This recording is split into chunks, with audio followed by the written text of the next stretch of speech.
Bien, salut à vous les champions et championnes, c'est la chaîne, donc j'espère que vous allez bien de votre côté. On se retrouve pour une petite vidéo, donc c'est la preview de Backlash. Donc il y a actuellement 7 matchs après SmackDown. J'attends toujours le dernier moment pour faire les pronos. Alors, il y a plusieurs matchs qui m'intéressent. Un match qui m'intéresse un petit peu moins et voir ce que ça va donner parce que je vais être surpris du résultat.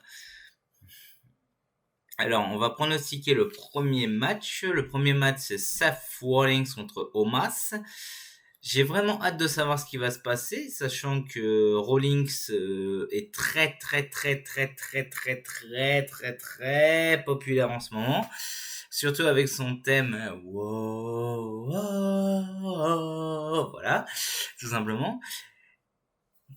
Quand je pense que rien que son thème a été chanté pendant 12 minutes à Paris, vous imaginez?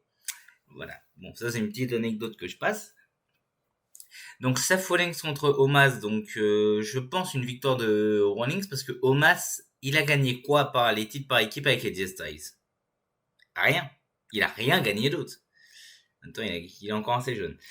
Mais moi, je vais pronostiquer une victoire de Rollins parce que si c'est pour le mettre en avant pour le titre poids lourd, parce que je pense que Rollins sera un très bon challenger pour le titre poids lourd,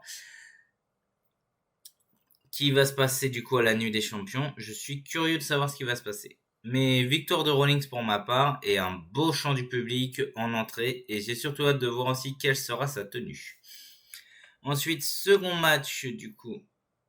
Le second match que je vais vous pronostiquer, ça va être le 6-man tag team match entre Riddle, Zayn, Owens contre la Bloodline, Jimmy, Jay et Solo. Je pronostique une victoire des champions et de Riddle. Parce que vu ce qui se passe, Solo Sikoa, c'est clairement l'homme fort de la Bloodline. C'est clairement l'homme fort de la Bloodline et de Roman Reigns. Victoire des victoires des champions et de Riddle. Mais qui va se prendre le tombé? Je dirais plutôt Jey Uso. Je pense que ça va que Jey Uso va se prendre le tombé. Et qu'après, il risque de faire une révolte à lui à SmackDown contre un futur challenger, je ne sais pas qui. Sans oublier que Zayn et Owens ont toujours les titres de SmackDown. Donc on sait pas. Techniquement, ils ont été débouchés à Raw. Donc qu'est-ce qui va se passer pour les titres de SmackDown? J'en ai aucune idée. Mais il y a quelques trucs qui se passent actuellement entre Jay, Jimmy, la confiance de Roman Reigns, tout ça. Je me tâte de savoir ce qui va se passer quand même. Je suis curieux de savoir ce qui va se passer. Mais victoire des FX. Ensuite, un match pour le titre féminin. Je veux enchaîner deux matchs de type féminin. Donc, Rhea Ripley contre celle qui est présente et celle qui est d'origine portoricaine, Zelina Vega. Alors, je pense que Ripley risque de conserver le titre, mais ça risque d'être un sacré bon match, je pense. Ça risque d'être un sacré bon match. Zelina Vega peut ne pas être peut donner de la difficulté à Ripley, mais le Judgment Day avec Rhea Ripley qui est tellement populaire, je pense que excusez-moi, je pense que Rhea Ripley peut gagner, conserve le titre, mais ça va être un sacré bon match. Zelina Vega peut donner de belles choses. Je peux donner de belles choses dans le match. Et enfin, le deuxième match féminin, ça va être Bianca Belair contre Io Sky. Et actuellement, Bianca Belair est à SmackDown comme Io Sky et Rhea Ripley est à Raw, mais qui les deux championnes du coup ne sont pas les deux championnes n'ont pas leur propre ceinture, donc je pense que les ceintures doivent être changées après le show. Et si Io Sky bat Bianca Belair, ça veut dire que Io Sky sera la nouvelle championne de SmackDown comparée à Ripley qui sera la nouvelle championne de Raw. Je peux pronostiquer une victoire de Io Sky parce que c'est la maîtresse des airs japonaise d'après ce que j'ai compris et Bianca Belair utilise beaucoup ses capacités en air. Donc victoire de Io Sky pour ma part, j'ai vraiment hâte de savoir ce que ça va donner. Honnêtement, j'ai vraiment vraiment vraiment hâte.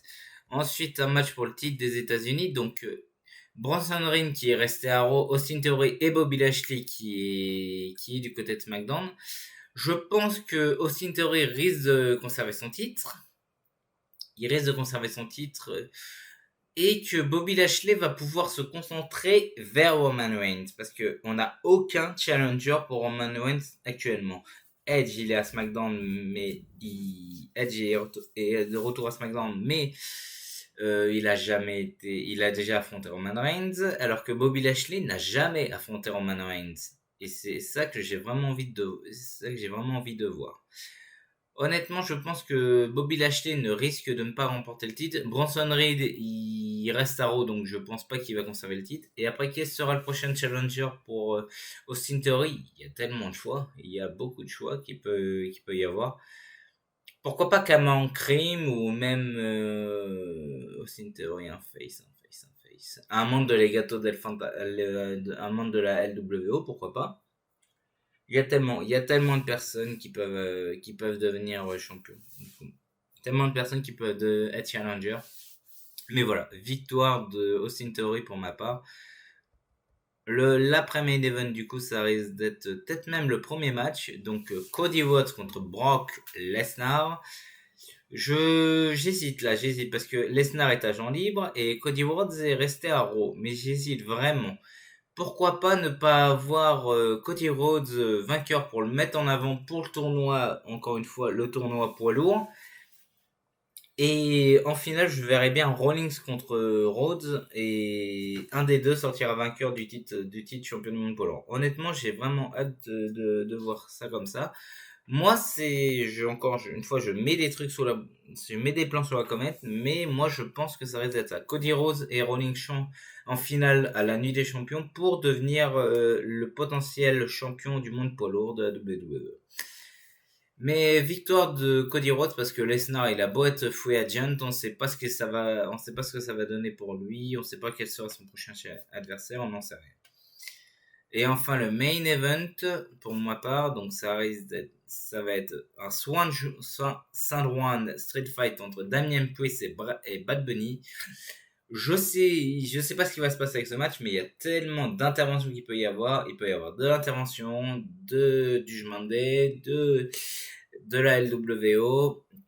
Mais honnêtement, je vais quand même pronostiquer une victoire de Bad Bunny. C'est pour le mettre en avant. Damian Priest, il est très bon leader du Judgment Day. Et s'il perd contre Bad Bunny, c'est pas très grave pour lui. Honnêtement, c'est pas très très grave. Je vais pronostiquer une victoire de Bad Bunny. Bah écoutez, c'est la fin de ces pronostics. Ouais, il n'y a pas tellement de matchs actuellement. Je peux quasiment rien dire parce qu'après, il va y avoir la nouvelle saison et nouvelle, techniquement, saison avec les nouveaux rosters. Donc, à voir ce que ça va donner.